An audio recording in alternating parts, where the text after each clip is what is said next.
simpleng pinahamak ni Rowena Guanzon etong si Bongo, mga kababayan. Kasi marami sa mga kababayang Pilipino po natin ang hindi po talaga alam ang totoo tungkol sa Malasakit Center. Ang Malasakit Center po, mga kababayan, ay pera ng gobyerno. Ang isa sa ginagamit po dyan, pakitama na lamang po ko kung ako po ay mali. Pero ang nakakapagtaka kasi, bakit si Bato yung naka-front? Diba? Bakit si Senator Bongo yung naka-front, mga kababayan? Bakit hindi nila masabi-sabi na galing po sa gobyerno yung perang ginagamit dyan? Kasi nga naman, kung titingnan nyo, sabi dito sa Metro Headlines, ito po yung source natin yan, Metro Headlines. So sabi po dyan, yan, Malasakit Center, zero funds. Zero funds na. Yung mga nagdadialysis diyan, pumunta na kayo sa inyong mayor dahil itong Malasakit Center wala ng pondo or zero funds na. Hoy, anong ginawa ninyo sa mga center diyan? Anong ginawa ninyo sa mga pera diyan? Ay ang gusto siguro ng mga ito ay lumuhod sa kanila at humingi ng akap. Bakit na zero ang Malasakit? Importante yan eh. So isa lang ang sagot dyan, mga kababayan. Yung Malasakit Center kasi ginagamit ni Bongo sa politika. Biruin nyo pag sinabi nyo Malasakit Center, ang unang papasok sa isipan ng mga kababayan nating Pilipino, kay Bongo yan. Si Bongo yan. So ibig sabihin, mga kababayan, since si Bongo yung naka-front dun sa Malasakit Center, talagang gamit na gamit, mga kababayan, ni Bongo sa pamumulitika. Yung Malasakit Center na hindi alam ng mga kababayan Pilipino po natin na pera ng taong bayan yung ginagamit dyan. At higit sa lahat, mga kababayan, hindi naman pera ni Bongo yung pinapagilong dyan sa Malasakit Center na yan. Kung talagang kung talagang bukal sa loob yung pagtulong ni Bongo sa mga kababayang Pilipino po natin, bakit hindi niya pera yung gamitin niya para po dyan sa Malasakit Center? Ito lang yan, mga kababayan kung talagang bukal yung pagtulong ni Bongo sa mga kababayang Pilipino natin, pera niya yung gamitin niya, ubusin niya, mga kababayan, yung pera niya para tulungan yung taong bayan, hindi yung gagamitin yung pera ng gobyerno tapos sa kanya lahat yung credit. Mag-credit naman kayo sa gobyerno kasi pera ng taong bayan yan. At ang gobyerno, ginagamit ng mamamayang Pilipino para bumalik sa taong bayan yung pera ng mamamayan. So ngayon, kung titingnan nyo, kawawa naman ang taong bayan na hindi alam na yung Malasakit Center na tumutulong sa kanila, yung perang ginagamit doon, perang galing din sa mamamayang Pilipino. Ang problema kasi, mga kababayan, ang alam ng mga netizen, pera ni Bongo yung ginagamit dyan sa Malasakit Center. Kasi nga, tingnan nyo eto na nga lang isang patunay dyan, mismong Facebook page ni Bongo, mga kababayan, na yun po i-play natin na itong video ito para makita ninyong yung sinasabi natin na gamit yung Malasakit Center ni Senator Bongo. Milyon-milyong Pilipino na ang nahatira ng serbisyo at malasakit sa aming sulok ng bansa, bagyo, sunog, lindol, ano pa mang sakuna. Si Senator Bongo, Mr. Malasakit, bisyo ang more serbisyo. Ibalik sa Senado. Milyon-milyong Pilipino na ang nahatira ng serbisyo at malasakit. Gamit na gamit ba? Gamit na gamit ba, mga kababayan? Kasi kung titingnan nyo, talagang mahirap nang ihiwalay si Bongo sa Malasakit Center. Bakit, mga kababayan? Kasi gamit na gamit niya kahit noon pa, panahon ni Digong, gamit na po niya yung Malasakit Center na yan. Kaya nga kung titingnan nyo, yung pagrereklamo, mga kababayan, itong si Rowena Guanzon, na bakit isinirupan daw ng gobyerno ang Malasakit Center, so nangangahulugan lang yan na hindi talaga pera ni Bongo ang ginagamit po sa Malasakit Center. Kung hindi, mga kababayan, pera ng gobyerno, pera ng mamamayang Pilipino. Kasi ito, sa sinabi ni Rowena Guanzon, at least nagkakaroon ng idea ang taong bayan na kahit magpaulit-ulit kayong lumapit dyan sa Malasakit Center, wala kayong dapat tanawin na utang na loob kay Bongo. Kasi pera ninyo yan. Pera po ng taong bayan yan. Na kung saan, ang nakapront lang, mukha lang ni Bongo, kaya ang pagkakaunawa nyo at ang pagkakaintindi ninyo, si Bongo yung tumutulong. Ano po yung tumutulong sa inyo? Pero definitely pera po ng gobyerno yan. Pera ninyo yan, mga kababayang Pilipino. Sabi dito, may nagawa ang Malasakit sa amin sa Cavite, Brad. Kaya nga po diba? Kaya nga po, ang masakit nga lang dyan, hindi ko naman sinasabi na i-boycott ang Malasakit Center. Ang ipinapaunawa ko lamang po sa inyo, mga kababayang Pilipino ko, na yan pong pera na ginagamit sa Malasakit Center, pera po ninyo yan. Kaya nga kahit bumalik kayo dyan, humingi kayo ng humingi ng tulong dyan, walang problema.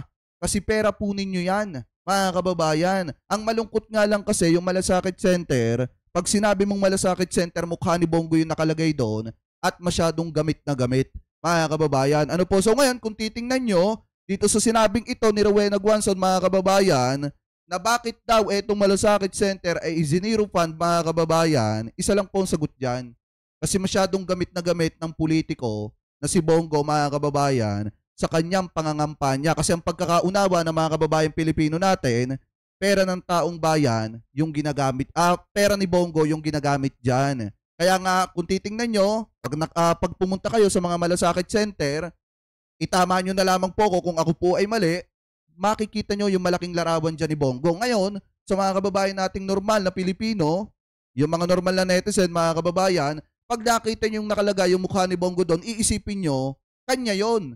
Kanya yung Malasakit Center, pera niya yung ginagamit doon. Pero hindi alam ng karamihan, pera po ng taong bayan yan. Hindi ko sinasabing i-boycott, tanggalin ang Malasakit Center, tanggalan ng pondo. Kaya lang natin ito napapag-usapan kasi nga, marami sa mga kababaeng Pilipino natin ang nalilinlang. Na kapag ka sinabing Malasakit Center ang iisipin ng iba, kay Bongo yan, pera ni Bongo yung ginagamit. Pero definitely, pera ng gobyerno po yan. Kaya kahit magpabalik-balik kayo dyan, humingi kayo ng humingi ng tulong dyan, walang problema kasi pera po ninyo yan. Ano po, ang masaklap nga lang dyan, masyadong gamit na gamit nitong si Bongo. So dahil dito sa sinabing ito, ni Rowena Guanzon, mga kababayan, at least nauunawaan natin na pera ninyo yan. Pera ng taong bayan yan. Ano po, at mismong gobyerno ang tumutulong dyan sa Malasakit Center para magkapondo at hindi po si Bongo. Hindi galing sa mismong bulsa nitong si Bongo. Ang masakit nga lang, siya yung nakapront, gamit na gamit niya.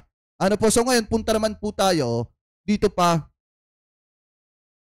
sa isa pang topic, mga kababayan, na nakita po natin na kung saan kahapon, ano po, yung mga taga Davao del Norte, mga kababayan, teritoryo ni Digong, nasa 70,000 po yung estimated crowded, mga kababayan, na pumunta na mga netizen or nakaisa, sumuporta dito sa alyansa para sa bagong Pilipinas. Dahil kung titingnan nyo, di ba sinasabi nila, pinagmamalaki nila na malakas daw, mga kababayan, ng mga Duterte. Oo, malakas sila pagdating sa social media kasi marami po silang troll. Yan ang totoo dyan, mga kababayan. Subukan yung pumunta sa mga post, mga kababayan, ng pro-government or dito sa post na lamang ni PBBM or doon sa mga News 5, katulad ng News 5, and then yung iba't ibang mga pahayagan. Ang marami niyong makikita, mga kababayan, puro mga haha-react.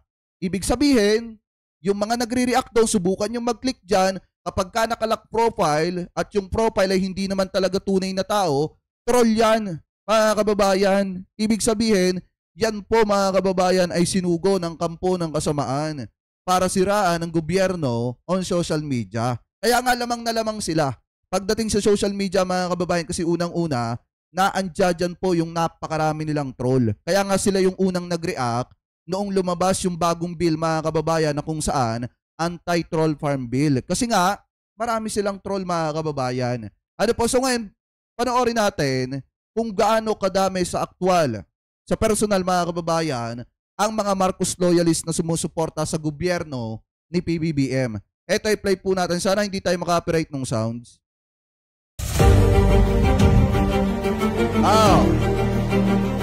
Hindi. Hihinaan ko na lang yung sounds, mga kababayan. So ngayon, kung makikita ninyo, ganyang kadami. Yan po, mga kababayan, is Davao del Norte, mismong teritoryo, mga kababayan, Digong po yan. Kita nyo naman kung gaano kadami yung sumusuporta dyan.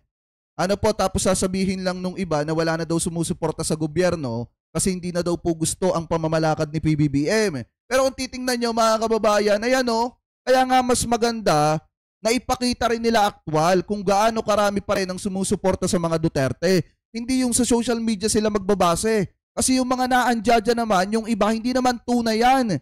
Kasi yung iba troll lang, mga account lang na ginawa para batikusin yung gobyerno, para batikusin yung mga politiko. Dapat ipakita nila na ganito din sila karami aktual. Diba, mga kababayan? Kaya nga, eto, bilib ako bilib ako doon sa mga Marcos loyalists, sa mga kababayang Pilipino po natin na hindi pala patol sa social media. Bakit mga kababayan? Kasi yung totoong dami ng mga kababayang Pilipino natin, yung totoong dami ng sumusuporta, sa actual po yan nakikita. Hindi po sa social media, kung hindi mismong sa actual mga kababayan. Ito, diba? Ganyan kadami. Yung mga dumalo, sumuporta, sumama sa alyansa para sa bagong Pilipinas sa Davao del Norte mga kababayan, sa mismong teritoryo nitong si Digong. Akala ko ba yung Mindanao mismong kanila na mga kababayan, ganun kadami sumusuporta sa kanila. Pero kung titingnan nyo, halos nasa 70,000 mga kababayan yung estimated crowded na dumalo po dito. Ganyang kadami. So ngayon, eto pa mga kababayan, yung isa pang balita na nakita natin. Sabi dito, eto daw, estimated crowded 70,000 sa Davao del Norte. Muling dinumog ng mga Bisaya sa Davao del Norte ang Alyansa para sa Bagong Pilipinas rally ni Pangulong Bongbong Marcos kasama ang pinakamalakas na kandidato sa pagkasenador na sina Abalos, Lacson, Aimee, Tito Soto, Erwin Tulfo, Abby Binay, Camille Villar at iba pa mga kababayan. So ngayon kung titingnan nyo, diba nagkaroon ng proclamation rally etong kampo ni Digong. Nagkaroon ng proclamation rally etong kampo ni Digong, pero naparami ba nila ng kahit ganyang kadami?